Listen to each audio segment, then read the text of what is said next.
What's your niche? I'm sure you've heard that before.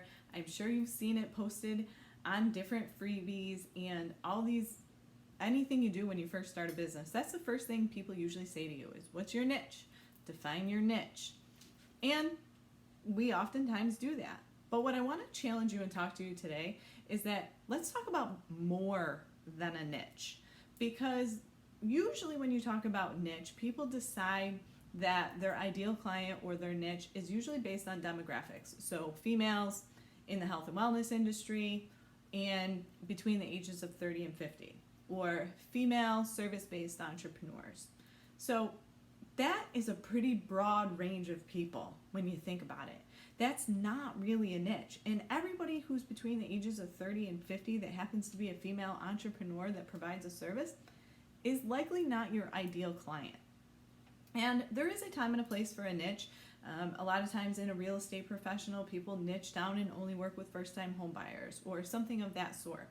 So I like to kind of think of a niche as like your subcategory. So you're a business coach that works with female entrepreneurs.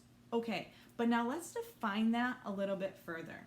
What type of female entrepreneurs? What personality traits do they possess? What industry are they in? What stage of their business are they in? What is their bigger vision? Because here's the thing, what is their learning style? Here's the thing, if you're a very visual learner and you work with somebody who likes to do everything in writing, that doesn't make them an ideal client, right? Because they're not going to be able to learn from you in the best way that they know how to receive information. If you put information out in a way that they don't necessarily receive and retain, that doesn't make them your ideal client. So I really want to challenge you inside of your niche. Again, think of it like a subcategory. Remember back in school when we used to create outlines, it was 1 and then A and then you went down to 1 again. So here you've got your 1, your A is your niche. Now I want you to define that even further down. What qualities do they possess? Are they introverted or are they extroverted? Does it not matter? All of these things really come into play when you start honing in on your ideal client.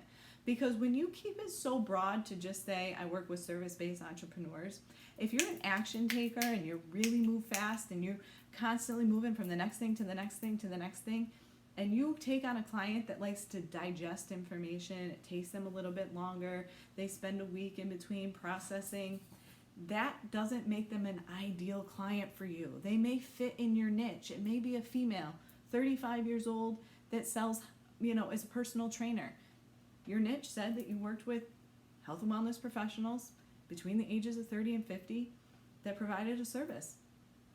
But if they're extremely slow in how they process information and you move fast and you want to move from the next thing to the next thing to the next thing and you want to give them something to do and expect them to do it, move on, that doesn't work. You see, if you're a fast talker, I'm a fast talker. Not everybody can work with that.